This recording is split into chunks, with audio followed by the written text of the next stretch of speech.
Hey, let's do it for the content. Mega Ran. Let's go. Let's get it. Dick Kick City. It gets gritty when Mega Ran come through. The kid gets busy. Work yourself into a shoot, but you know it's legit. Like what you like, just don't be a dick. Hey, wrestling with regret. Let's get it. Yeah. What's that set? Maybe you should bottle it. Drink it and spray it on. Get Claude to model it. 8 years in, can't look back. Who else can make the Lord sweatsuits look whack? Wrestling with regret. Let's get it. Yeah. Finally, 2021 has come and gone. There was certainly a lot of bad things in the world of wrestling from that year, but as the old saying goes, for every dark cloud, there's a silver lining.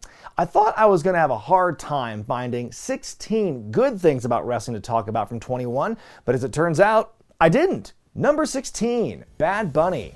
Back in 2020, I didn't think anything could warm my cold, cynical heart more than Pat McAfee's refreshing performances on NXT. But for the second year in a row, an industry outsider was one of WWE's bright points. When Latin hip-hop star and vocal wrestling fan Bad Bunny performed at the 2021 Royal Rumble, few imagined he'd play a role in the Rumble match itself that night, or enter a feud with The Miz and John Morrison in the process, but indeed he did. Double B soon linked up with main roster newcomer Damian Priest. And while wrestling purists might have dumped on it, in reality it was great exposure for Priest. The Archer of Infamies had one of the stronger first years in recent memory for NXT call-ups, in part because of this run. He even helped his new pal become 24/7 champion. Not saying Bad Bunny as champ was a great thing, but it's not as if the title had any history worth ruining. And hey, a little plug on SNL never hurt. It all came to a head at WrestleMania when Bunny and Priest took on Miz and Morrison. And while some celebrity wrestlers are lucky to get one or two big spots in before calling it a day, Bad was damn near the workhorse of the match.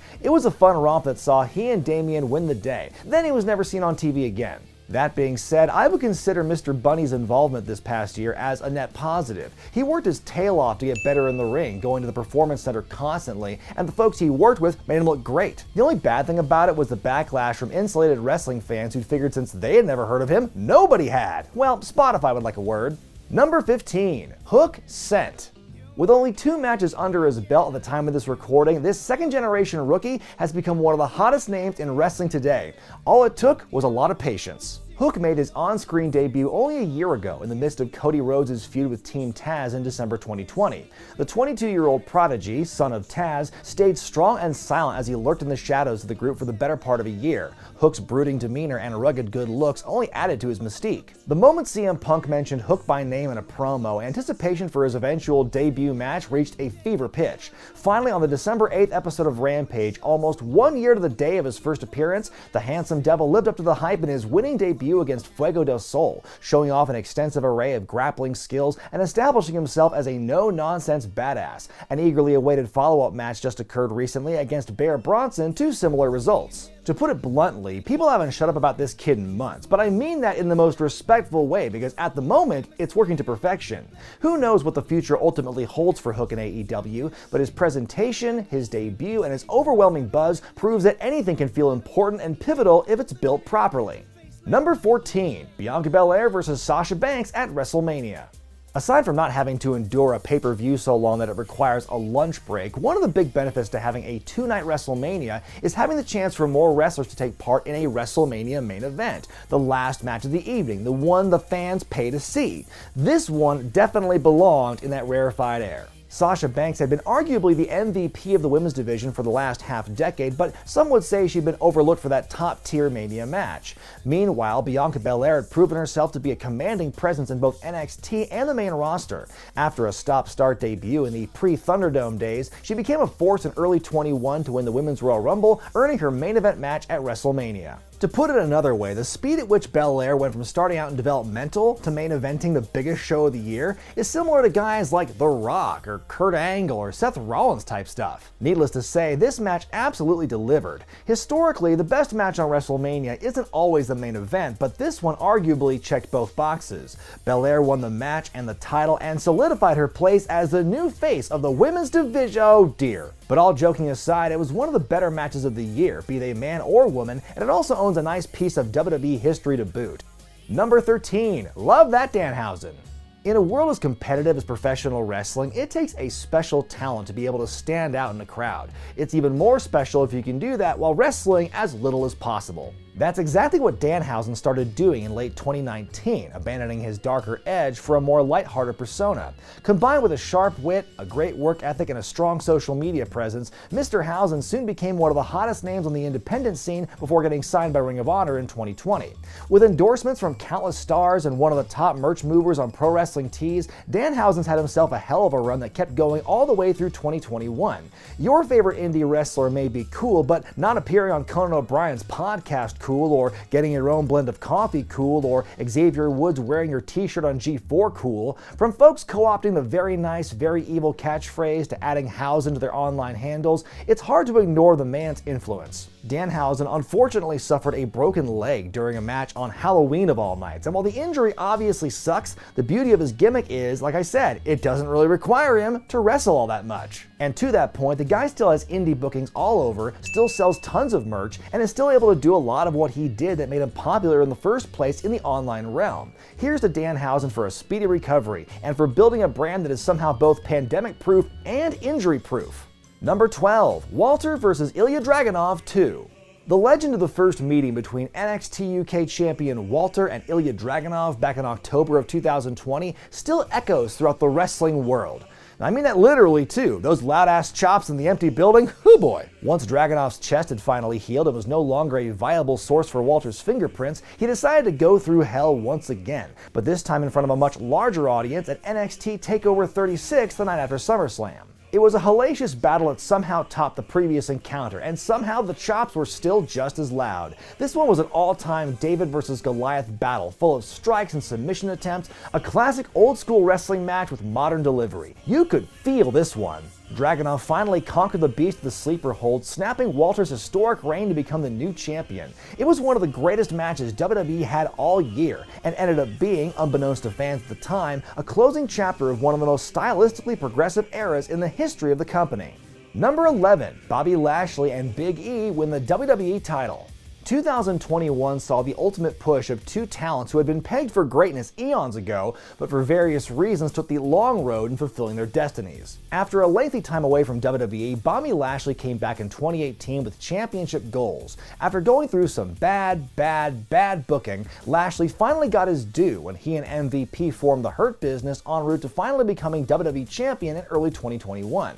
Beating a woefully unprepared Miz for the title 1 week after helping him win it was a little awkward, but the defenses more than made up for the initial victory as he looked like a killer against everyone.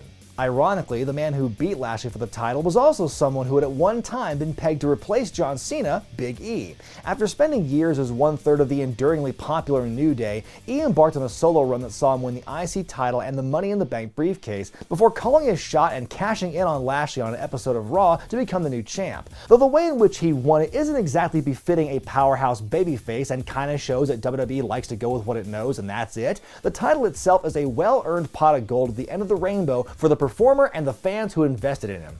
Number 10, Roman Reigns.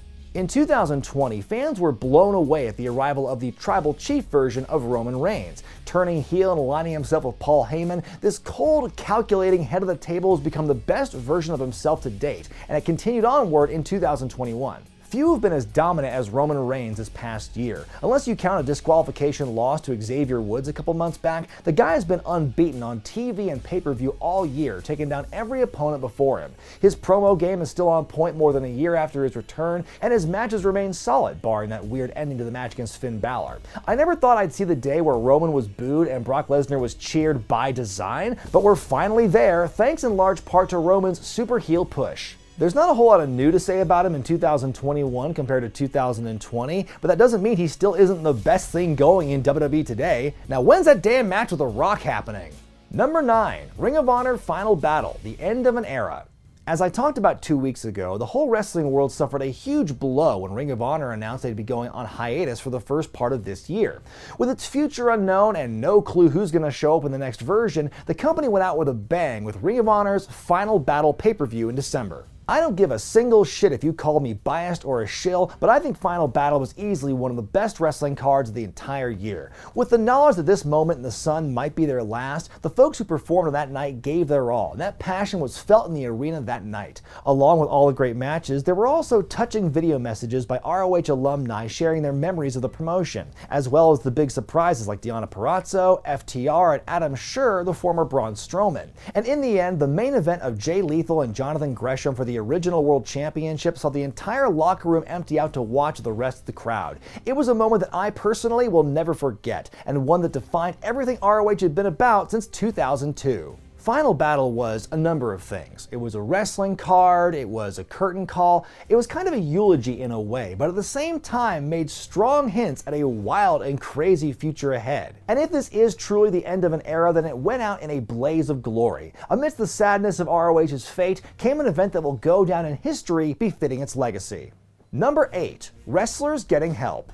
Let's face it, there's a lot of negative shit in this world that seems designed to bring us down. Social media is a toxic waste dump, our lives have been forever altered by a global pandemic, and that's on top of the daily grind of life that many people out there already find too difficult to deal with as it is. Traditionally, wrestling's been seen as a tough business where tough men tough their way through all manner of obstacles in life, physical or mental, especially mental. Even a decade ago, it was considered weak for people to talk about addiction or depression or anxiety or suicidal thoughts. It's all part of a larger societal issue, but the problem really hits home in the wrestling world, where drugs and depression combined with a grueling physical and mental toll can and has led to tragedy. But now as our society is finally, slowly but surely beginning to embrace the fact that everyone, even the toughest of wrestlers, need a little help now and then, some in the industry are working to break the stigma associated with talking about one's mental health. From Eddie Kingston to Kylie Ray to Jon Moxley and many more, wrestlers are coming forward with their own stories of struggle and recovery, or taking the time they need to heal. It might not seem like much, but it's stuff like this that will eventually help change the public's perception of what it means to be tough in professional wrestling. Number 7. Matt Cardona and the rise of GCW. If you look at the modern wrestling landscape and see what's driving independent wrestling today, a lot of that success stems from Game Changer Wrestling. Originally Jersey Championship Wrestling before it was purchased and rebranded, GCW's become the preeminent independent company in the country. Much like ECW, the core of GCW's success comes from talent that don't comfortably fit the corporate mold. Folks like Nick Gage, Alley Catch, Effie, and the Second Gear crew.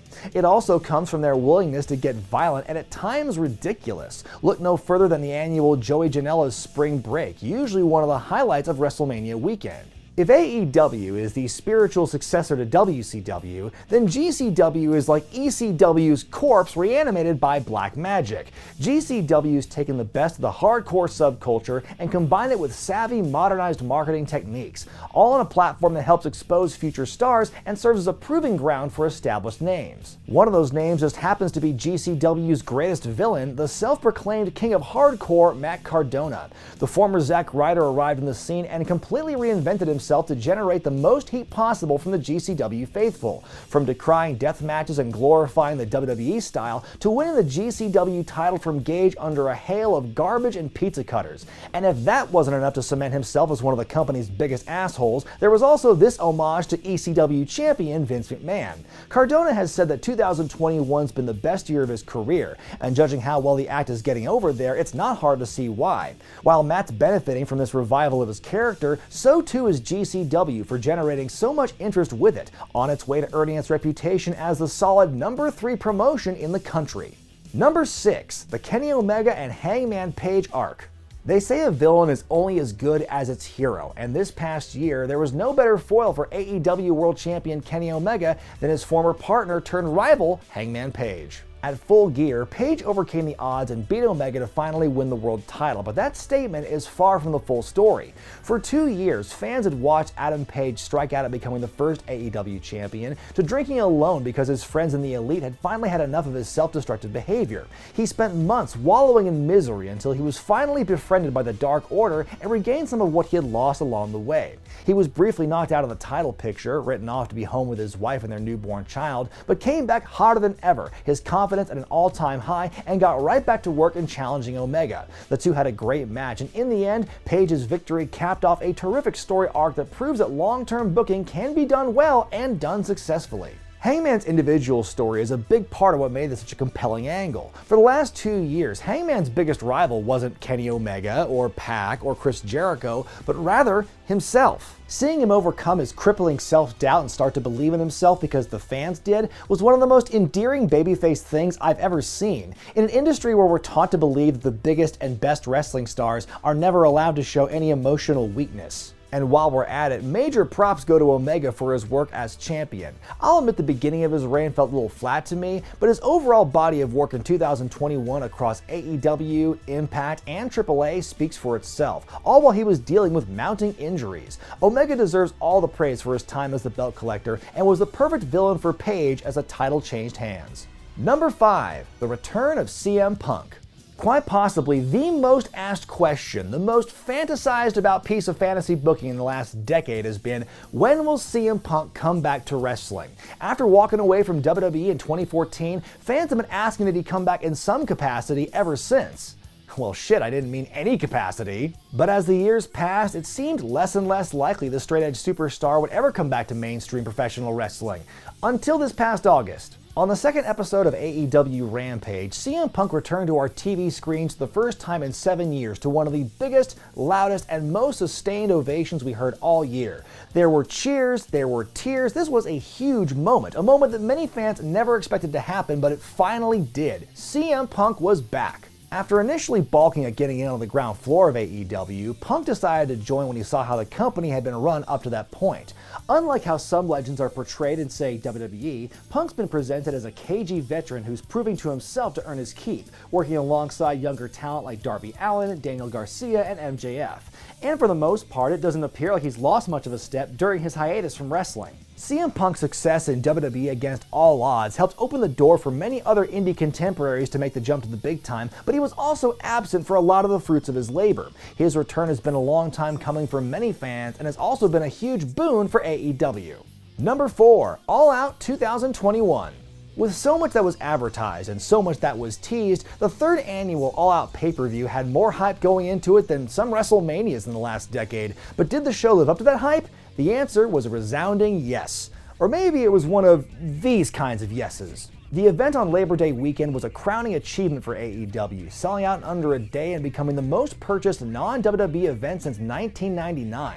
They brought out the big guns for this one. Not only was there an incredible tag team cage match with the Lucha Brothers and the Young Bucks, we also saw the in-ring return of the aforementioned CM Punk in a fun match against Darby Allin, a rare stateside appearance by Satoshi Kojima, a hard-hitting fight with Miro and Eddie Kingston, and the emotional blow-off to the year-long Chris Jericho-MJF feud. Oh yeah, we also saw Paul White squash QT Marshall, but nothing's perfect. But perhaps what folks will remember the show for the most was the big debuts. We saw Ruby Soho, who showed up to win the Women's Battle Royal. Then after the main event, former ROH and NXT World Champion Adam Cole showed up to join the Elite. And then there was this man. Number 3, the year of the American Dragon.